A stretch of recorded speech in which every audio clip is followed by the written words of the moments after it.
Hello guys, you're welcome back to my channel. Hope you guys are feeling good. My name is Bukumi Bike Crown. I'm here with a guest. My name is Godswill. Uche. We're excited to be here again. Okay, so we're going to be checking out a video together titled How Can God Exist If He is Uncreated, and How Can We Feel His Existence? Dr. Zakir Naik, let's watch.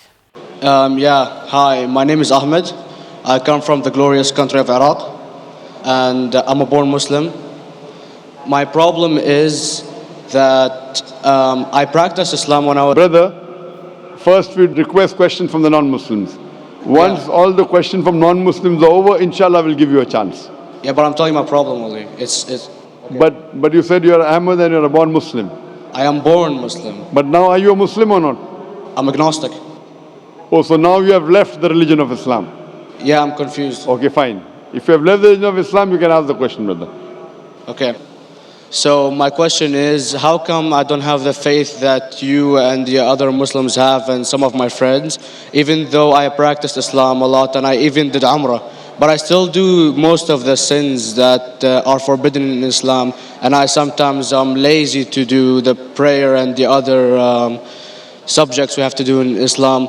I have read many books and about other religions and conspiracy theories and documentaries and such. I even have seen your own videos on YouTube, and there are many questions that go around my head about Allah and the Messenger and Muslims in general.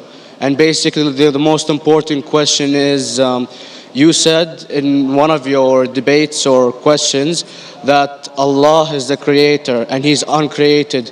But I have realized, how can the uncreated exist? And if He exists, how can we notice Him?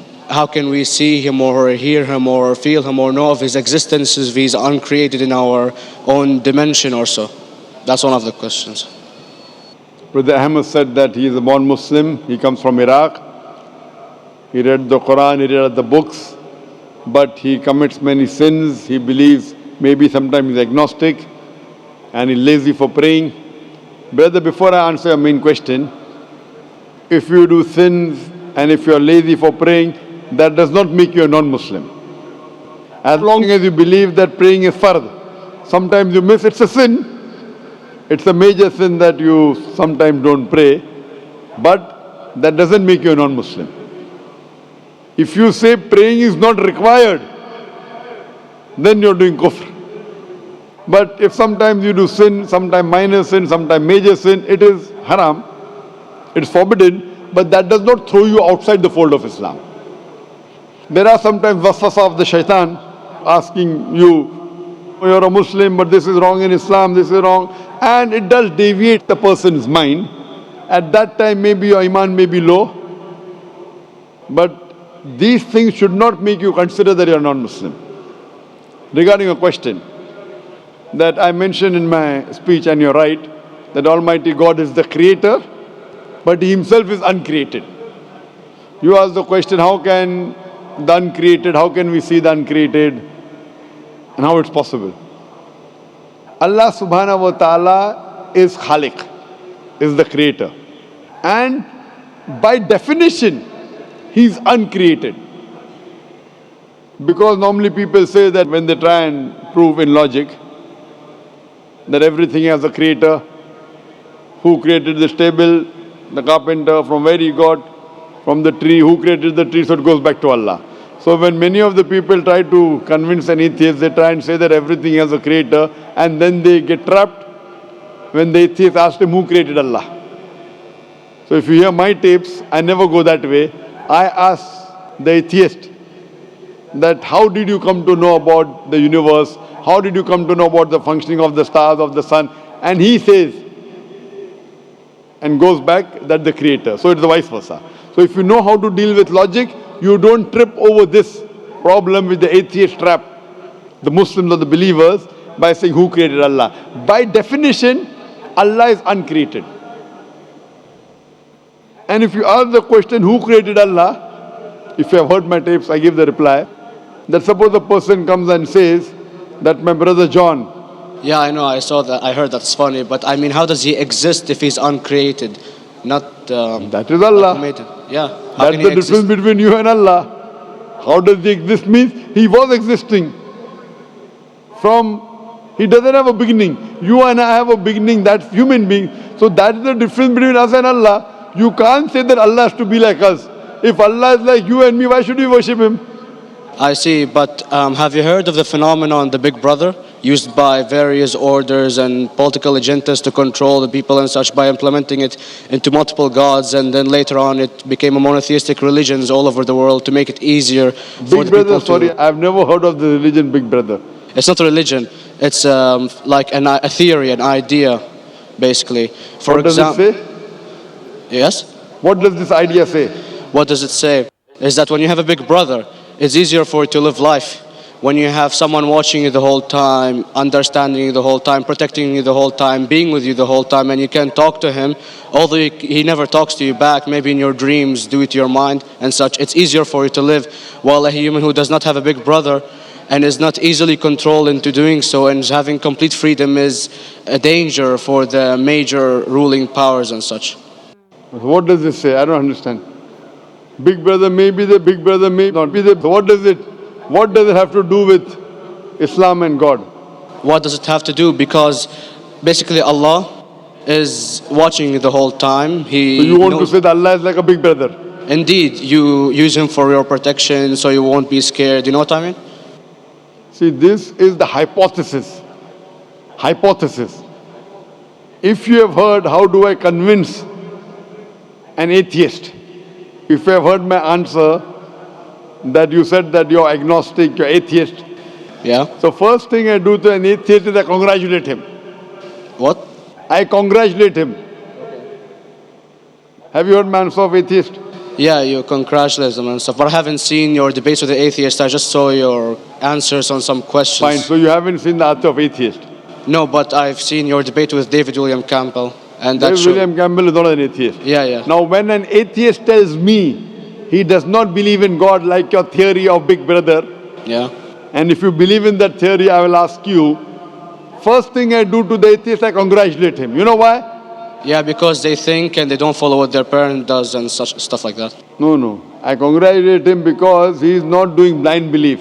The other people are doing blind belief. He is a Christian because father is a Christian. He is a Hindu because father is a Hindu. Most of the Muslims are Muslim because father is a Muslim. He is thinking. He says there is no God. He has said the first part of the Islamic Shahada, La ilaha. The reason I congratulate him is because he has said the first part of the Islamic Shahada, Islamic Creed, La ilaha. The only thing I have to do is illallah, which I shall do inshallah. So if you have heard my answer, an atheist becomes an atheist because he believes in science, he believes in logic. Or I ask him that if an equipment is bought in front of him, which no one in the world has ever seen, and if the question is asked that who will be the first person who will be able to tell you the mechanism of this new equipment, what is the answer? Of course, he's going to tell you the producer or the maker of this equipment. Creator, producer, maker. So when we ask him questions that how did this universe come to existence, he will talk about the Big Bang. This what we're going to talk is already mentioned in the Quran 1400 years ago in Surah Anbiya chapter number 21 verse number 30. Avalam yaral lazina kafaru anna samawati wal arda kanat ratkum fataknahuma. Do not the unbelievers see that the heavens and the earth were joined together and we clove them asunder. This what you came to know 50 years back is mentioned in the Quran 1400 years ago. Who could have mentioned that? Well, in various civilizations in like 2000 or 5000 BC before Islam came or Christianity itself, there was various civilizations that are good in astronomy and they know more about our solar system than we do now, sadly. Brother, your knowledge of science is little, not in-depth. I do agree. There are certain things which were known as hypotheses. For example, we came to know, we were proved that the earth was spherical in 1577. I know that in 6th century BC, there were Pythagoreans who believed that the earth was spherical. But the same Pythagoreans who believed the earth was spherical also believed that the earth was the center of the universe, which is wrong. You show me one civilization which believes 100% what the Quran has mentioned. I challenge you. What you say So do you mean to say there was a person who said, okay, this civilization, out of 100 things, these 2 things are right. Out of 100 things, these 5 things are right. Out of this 100, and picked and chose. Who can do that? No one besides the Creator. Even if you know that there were 10 different civilizations, hundreds of civilizations, there is not a single civilization that you know in the past which knew 100% of science what we know today. So where is your logic? Where is your theory? I do know that certain things were hypotheses which were proved later on. But there is not a single civilization which knows everything what is mentioned in the Quran. So the answer goes back to the original question, who could have collected this in the Quran? Someone 1400 years back, could he do and say, okay, out of these 100 things, these 3 are right, out of these 100 things, these 2 are right, out of this, it's not possible. Mathematically, it's not possible. Well, you never gave the idea of extraterrestrials or so. I mean, knowledge is power. And Brother, I'm asking you a simple question. We are not come here to have a debate. yeah. I'm asking you a question. Point out a single civilization. You're asking something else. Yeah, We are not here to discuss. You can come in the room and discuss. You ask a question, I'm giving you the answer. You gave about old civilization. I told you you're right. But out of 100 things, 98 they were wrong. So I'm asking you, who could have mentioned this in the Quran? You're talking something else now. Yeah, well, I'm asking a simple question, 2 plus 2 equal how much? You are saying, I'm telling you 3 multiplied by 3 is how much? I'm asking a name, you're telling that where do you live? I'm asking a simple question, name me a single civilization which has everything what was mentioned in the Quran. Do you know of any or not? Yes or no? Well, not everything, of course. Even not 10%. Why? Babylon knows of most of the planets and such. Planet is not the only thing mentioned in the Quran. There are 1,000 things mentioned in the Quran. To say what 1,000 things are mentioned in the Quran, 10% would be equal to 100 things. Did Babylonian civilization knew about 100 things mentioned in the Quran? No, because they You don't have the cannot. They IQ knew of that. 5 or 6 things. In percentage wise, very small. So Of course. who can be the author of the Quran besides the Creator to know what is right, what is wrong? Today science has established the hypothesis mentioned by Babylonian so many centuries back is today proven. So these were hypotheses in the past, which out of them many have been rejected, some have been accepted. So to collect all which is 100% correct has to be from the Creator and no one else. Hope that answers the question. Yeah. Big brother. Oh God. Like we all know, God was uncreated. Yes. And you can feel his presence because he created us. Some people might be saying that, if God is uncreated, then how did we come to this world? How did God actually create Adam? I know that kind of question, but we can't actually, get to know the answer. But all what we know that we cannot see him, but we can only feel him. We cannot see him. We can feel the presence of God, because if not for him, we would not be alive.